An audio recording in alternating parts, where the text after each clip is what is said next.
நீங்கள்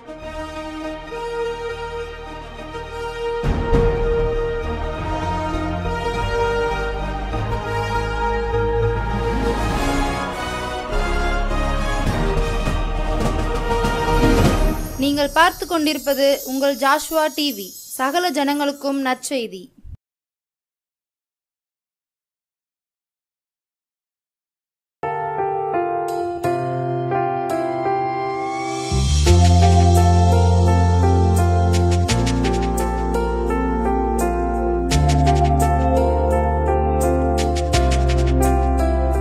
கர்த்தரும் உலக இரட்சகருமாகிய கிறிஸ்து இயேசுவின் நாமத்தினாலே ஜோசுவா டிவி நேயர்களை மறுபடியும் சந்திப்பதிலே ரொம்பவே மகிழ்ச்சி. நாம் இன்றைக்கு சற்று நேரம் தியானத்திற்கு எடுத்துக்கொண்ட வேத பகுதி சங்கீத புஸ்தகத்தில் 102 அதிகாரத்தில் 13வது வசனத்தில் இப்படியாக எழுதியிருக்கு பாருங்க. இதுதான் நமது தியானமுங்க.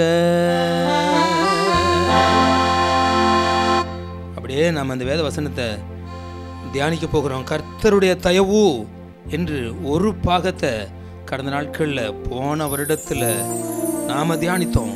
இந்த நாட்களில் 2வது பாகமாக கர்த்தருடைய தயவு 2வது பாகமாக நாம் இன்றைக்கு கொஞ்ச நேரம் தியானிக்க போகிறோம். அதற்கு முன்பதாக கொஞ்ச நேரம் நாம் கர்த்தராகிய ஆண்டவரை நோக்கி பார்ப்போமா? நம்பிக்கைக்குரிய ஆண்டவர், நாம் அன்பு கூறக்கூடியவர், நாம் ஆராதிக்கக்கூடியவர். நாம் ஆராதிக்கின்ற போது அசைவாடுகிற அன்பு தெய்வத்தை நம்ம நோக்கி பார்ப்போமா? நம்புவோமா? நம்புகின்றோம் இயேசுவே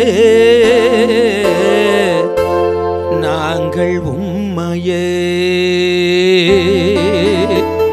கூட சேர்ந்து நீங்க சொல்லலாமா? இந்த வருடத்தில் 1ஆம் மாதத்தில் 1வது வாரத்தில் கர்த்தருடைய பெரிதான கிருபையினால காலடி எடுத்து வைத்திருக்கின்ற உங்களுக்குள்ள நம்பிக்கை பெருகும் போது, கர்த்தருக்குள் நீங்க அன்பு கூறுகிற போது, நாம தியானிக்க போகிற அந்த வேத வசனத்தில் உள்ள தயை உங்களுக்குள்ள வரும். 102வது சங்கீதத்தில் 13வது வசனத்தில் இப்படியாக கர்த்தர் எழுந்தருளி சீயோனுக்கு இறங்குவா, அவருக்கு தயை செய்யும் காலமும் அதற்கு குறித்த நேரமும் வந்தது என்று நம்ம வாசிக்கிறோம். அந்த தயை, கர்த்தருடைய தயை, நீங்களும் நானும் கர்த்தருக்குள் அன்பு கூறுகிற போது, அவரை நம்புகிற போது, அவர் வழிகளில் நடக்கிற போதுதான் சொல்லுவோமா? நம்புகின்றோம் இயேசுவே நாங்கள் உம்மையே. நம்புகின்றோம் இயேசுவே நாங்கள் உம்மையே. அன்பு கூர்ந்து அப்பா உம்மை ஆராதிப்போ. நம்பி வாழ்ந்து நாள்தோறும் கம்பீரிப்போ. சொல்லுங்க. அன்பு கூர்ந்து அப்பா உம்மை ஆராதிப்போ. நம்பி வாழ்ந்து நாள்தோறும் கம்பீரிப்போ. நம்புகின்றோம் இயேசுவே நாங்கள் உம்மையே. மறவாத உம்மையே, மாறாத உம்மையே, மறவாத உம்மையே, மாறாத உம்மையே, நினைவாகவே இருக்கின்ற உம்மையே, என்மேல் நினைவாகவே இருக்கின்ற உம்மையே. அன்பு கூர்ந்து அப்பா உம்மை ஆராதிப்போ.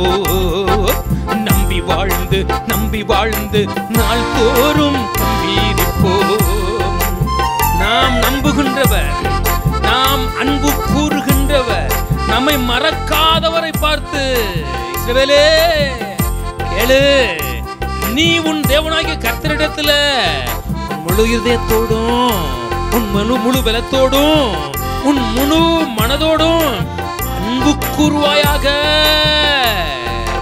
வேத வசனத்தை கை கொண்டு நீங்க நடந்து கர்த்தருக்குள் அன்பு கூர்ந்தீர்களானால், கர்த்தர் சொல்லுகின்ற, கர்த்தர் எழுந்தருளி சீயோனுக்கு இறங்குவார், அதற்கு தயை செய்யும் காலமும் அதற்காக குறித்த நேரமும் வந்தது என்ற அந்த வார்த்தை உங்க வாழ்க்கையில இந்த புதிய வருடத்துல உங்க தலை மேல் வந்து பலிக்கும். கர்த்தருடைய தயை, இஸ்ரவேலின் பரிசுத்தரே, சர்வ பூமி முழுவதுக்கும் ஆண்டவரே, முச்செடியில எழுந்தருளி மோசேக்கு தரிசனமானவரே, உம்மை பற்றித்தான், உம்முடைய அன்பை பற்றித்தான், உம்முடைய தயவை பற்றித்தான் கொஞ்ச நேரம் இந்த புதிய ஆண்டுல நாங்க பிரசங்கித்து உம்மை உயர்த்தும்படி வந்திருக்கிறோம் அப்பா.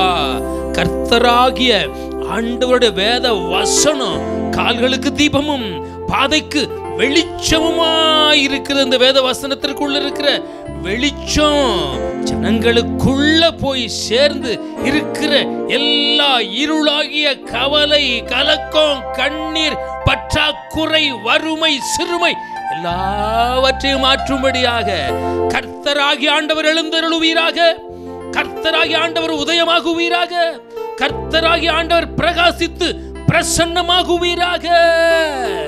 இயேசுவின் நாமத்தில் ஜெபிக்கிறேன் எங்கள் ஜீவனுள்ள நல்ல பிதாவே, ஆமென், ஆமென். அன்பானவர்களே, சங்கீத புஸ்தகத்தில் 102 இப்படியாக சொல்லப்பட்டு இருக்கிறத பார்த்தீர்களா? இதனை எடுத்து வாசித்து இருக்கிறீர்களா? அதில் 13ஆம் வசனத்தில் 102ஆம் சங்கீதம் 13வது வசனத்தில் அதை நீங்கள் வாசித்து பாருங்க. இது உங்கள் வாழ்க்கையில் மிகவும் மிகவும் பிரயோஜனமாக இருக்கும்.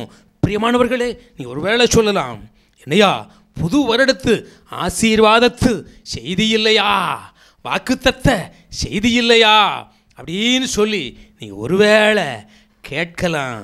பிரியமானவர்களே, இந்த வேதத்திற்குள்ள கர்த்தருடைய ஆசீர்வாதம் தயையாக இருக்கிறது, தயவாக இருக்கிறது.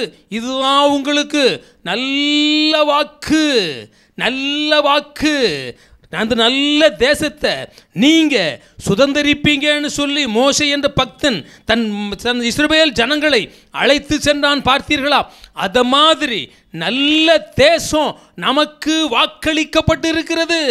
அந்த நல்ல தேசமாகி அழியாத வாழ்வை சுதந்தரிப்பதற்கு உங்களுக்கும் எனக்கும் கர்த்தருடைய தயவு வேண்டும். அதனால தாங்க பக்தன் சொல்லி இருக்கின்றான், தேவரீர் எழுந்தருளி சீயோனுக்கு இறங்குவீர், அதற்கு தயை செய்யும் காலமும் அதற்காக குறித்த நேரமும் வந்தது. உங்களுக்கு தயை செய்கிற காலம் வந்துருச்சு, உங்களுக்கு இரக்கம் செய்கிற நேரம் வந்துருச்சு. இந்த புதிய ஆண்டில, இந்த புதிய ஆண்டுல, இந்த புதிய ஆண்டுல உங்களுக்கு தயை செய்யும் காலமோ நேரமோ வந்துருச்சு. இந்த புதிய ஆண்டுல, இந்த புதிய ஆண்டுல உங்களுக்கு தயை செய்யும் நேரமோ காலமோ வந்துருச்சு. இந்த புதிய ஆண்டுல, இந்த புதிய ஆண்டுல, இந்த புதிய ஆண்டுல உங்களுக்கு தயை செய்யும் நேரமோ காலமோ இந்த புதிய ஆண்டுல வந்துருச்சு.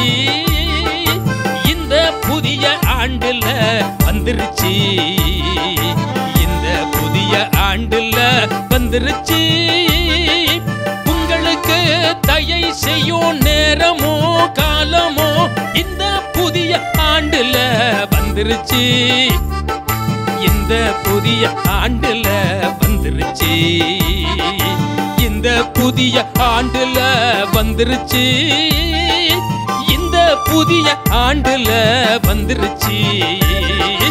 உங்களுக்கு தயை செய்யும் நேரமோ காலமோ இந்த புதிய ஆண்டுல வந்துருச்சு. இதுதான் உங்களுக்கு நன்மையாகுமே, இது உங்க வாழ்க்கையில மேன்மையாகுமே, இதுதான் உங்களுக்கு நன்மையாகுமே. மேன்மையாகுமே. உங்களுக்கு உங்களுக்கு அன்பானவர்களே, பார்த்தீர்களா? தேவரீர் எழுந்தருளி அதற்கு இறங்குவார் என்று வேதத்தில் வாசிக்கிறோம். சீயோனுக்கு இறங்குவார், அதற்கு தயை செய்யும் நேரமும் அதற்காக குறித்த காலமும் வந்துருச்சு. உங்களுக்கு தயை செய்கிற நேரமும் காலமும் வந்துருச்சு. இந்த புதிய ஆண்டுல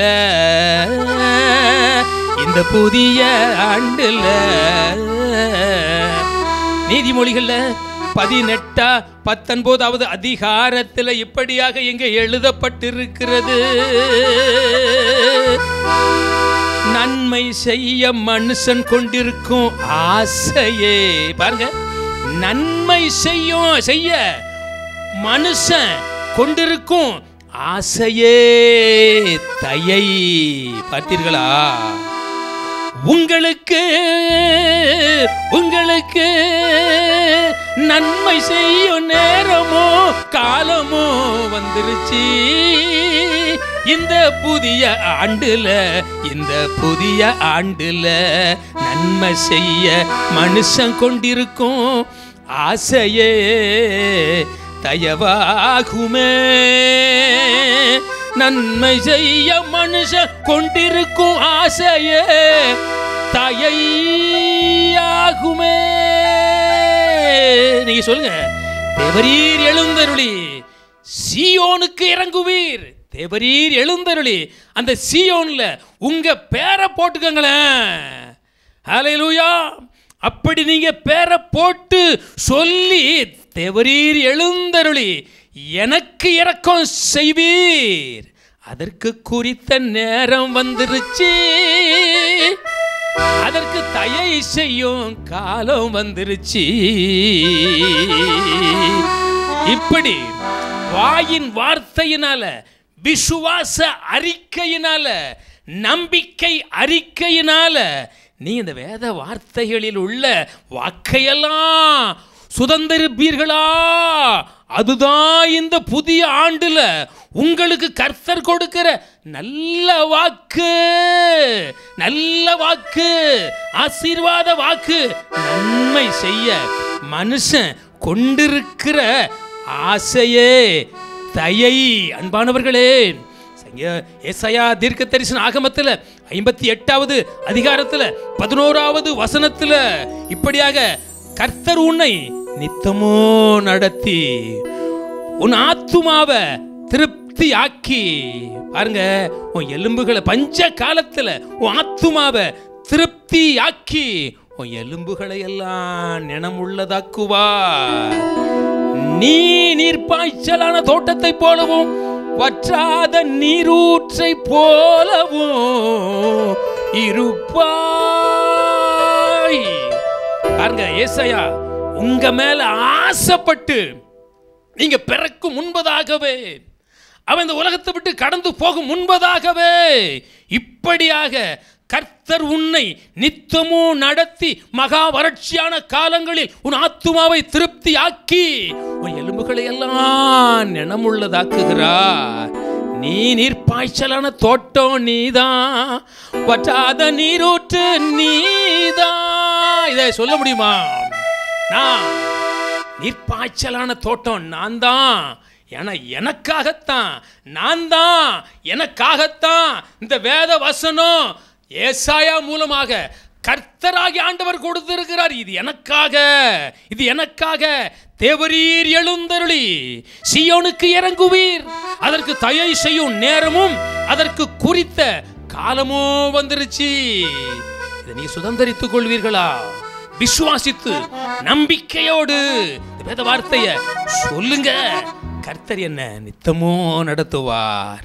மகா வறட்சியான காலத்தில் என் ஆத்துமாவை திருப்தி ஆக்குவாரு, என் எலும்புகளை எல்லாம் நினமுள்ளதாக்குவாரு, திருப்தி ஆக்குவாரு, என் எலும்புகளை நினமுள்ளதாக்குவாரு.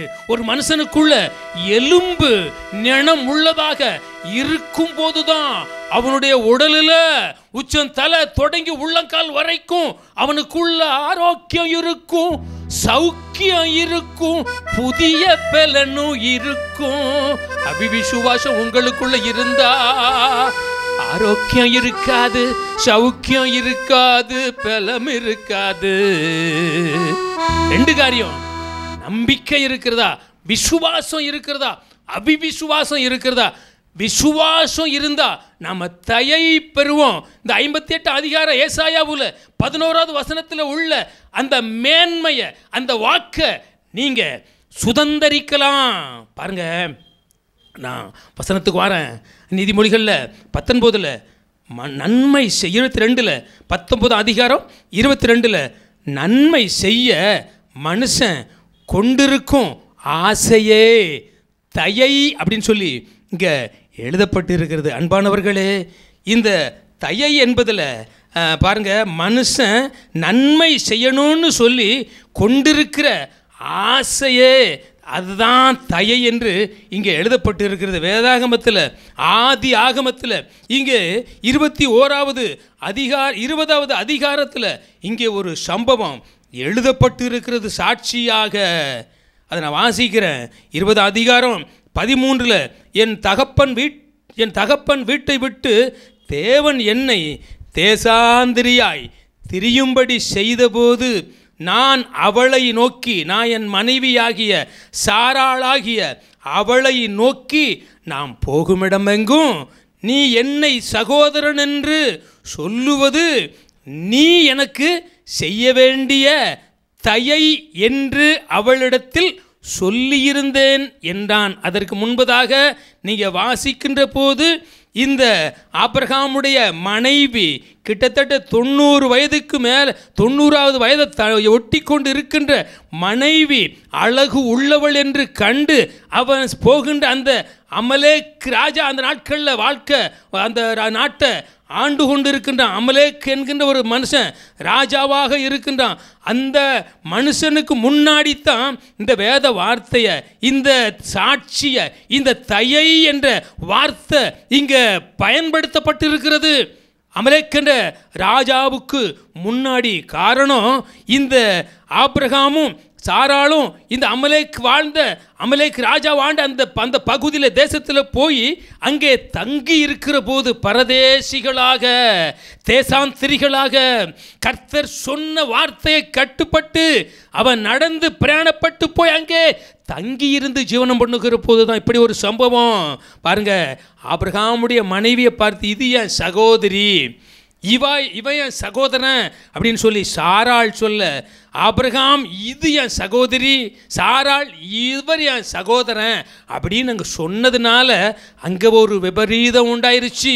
இந்த சாராள் அழகுள்ளவள் என்று கண்டு அந்த நாட்டு ராஜாவாகிய அபிமெலேக்கு இந்த சாராளை அந்த ராஜாவுடைய அரமனையில் கொண்டு போய் வைத்தான் என்று அங்கே வேதத்தில் எழுதப்பட்டு இருக்கிறது. அன்று ராத்திரியிலே கர்த்தராகி ஆண்டவர் அந்த அபிமெலேக்குக்கு சொப்பனத்தில் தரிசனமாகி, நீ கொண்டு வந்து வைத்திருக்கிற கெட்ட நடக்கையாக நடக்க வேண்டும், தீமை செய்யணும் அப்படின்னு சொல்லி நினைத்து கொண்டு இருக்கின்றாயே, அதனால நீ எச்சரிக்கையாயிரு, அவள் ஒரு கணவனுடைய மனைவி அப்படின்னு சொல்லி எச்சரித்து சொப்பனத்தில் சுட்டி காட்டினார்.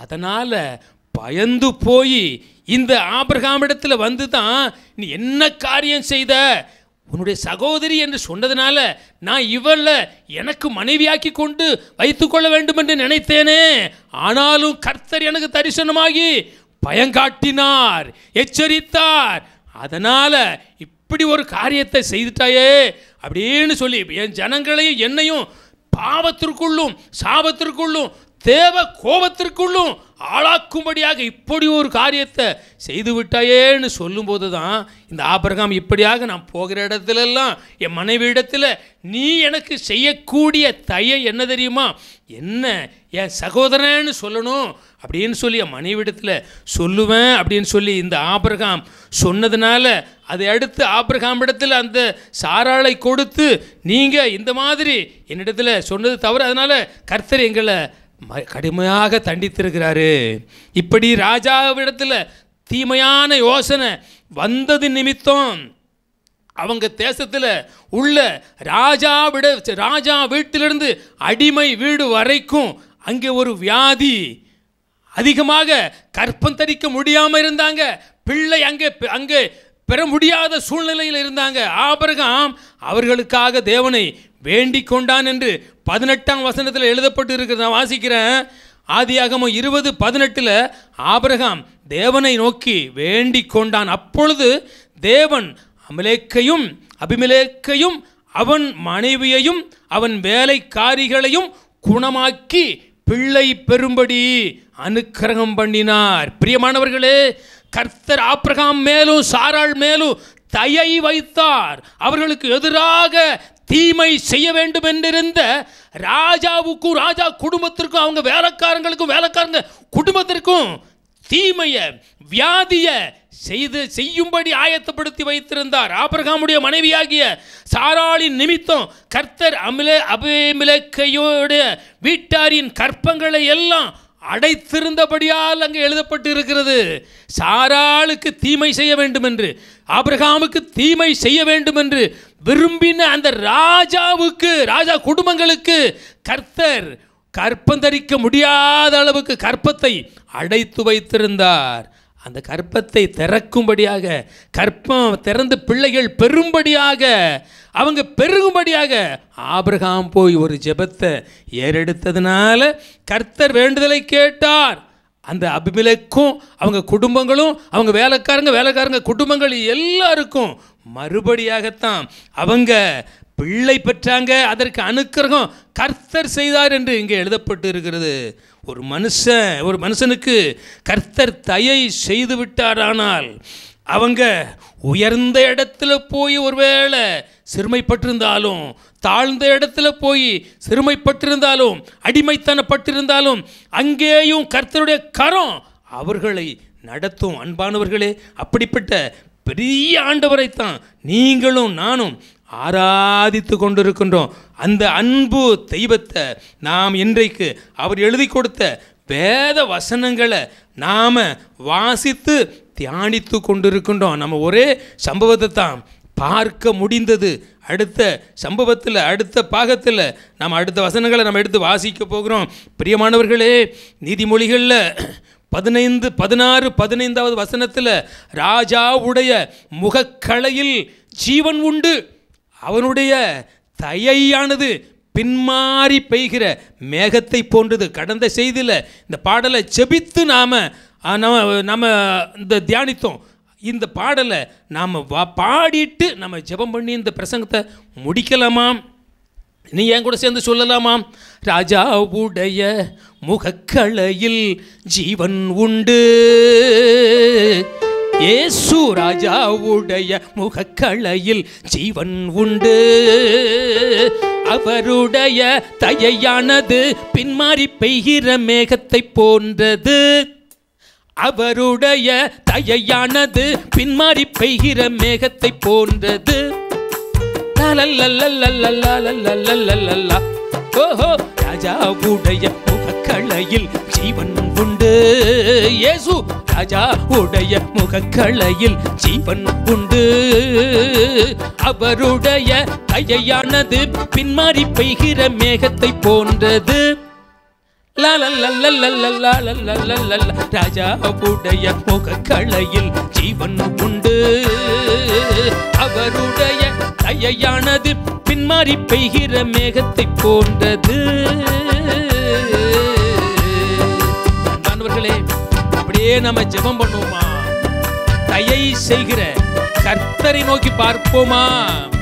தயவு செய்யும் ஐயா, நீர் எங்களுக்கு ஆபிரகாமுக்கும் சாராளுக்கும் செய்தீர் அல்லவா? மனுஷன் நன்மை செய்ய வேண்டும் என்று இருக்கிற ஆசையே தயை என்று நாங்க வாசித்து தியானித்து இருக்கிறோம். ஆபிரகாமுக்கு தயை செய்த கர்த்தர் எங்களுக்கு இந்த புதிய ஆண்டுல தயை செய்வீராக. அப்படியே நம்ம தலையை தாழ்த்தி ஜெபிப்போம். தயை செய்யும் ஐயா, நீர் எங்களுக்கு தைரியமாகவே நாங்க உமக்காகவே வாழ்வதற்கு. கீழானவர்களாக அல்ல, மேலானவர்களாக, தாழ்ந்தவர்களாக அல்ல, உயர்ந்தவர்களாக, துக்கம் உள்ளவர்களாக அல்ல, சந்தோஷம் உள்ளவர்களாக, தோற்று போனவர்களாக அல்ல, ஜெயித்தவர்களாக, தரித்திரம் உள்ளவர்களாக அல்ல, ஐஸ்வர்யம் உள்ளவர்களாக கிறிஸ்துவுக்குள் வாழ கர்த்தராகிய ஆண்டவருடைய தயை எனக்கும் என்னோடு இருக்கிற பிள்ளைகளுக்கும்.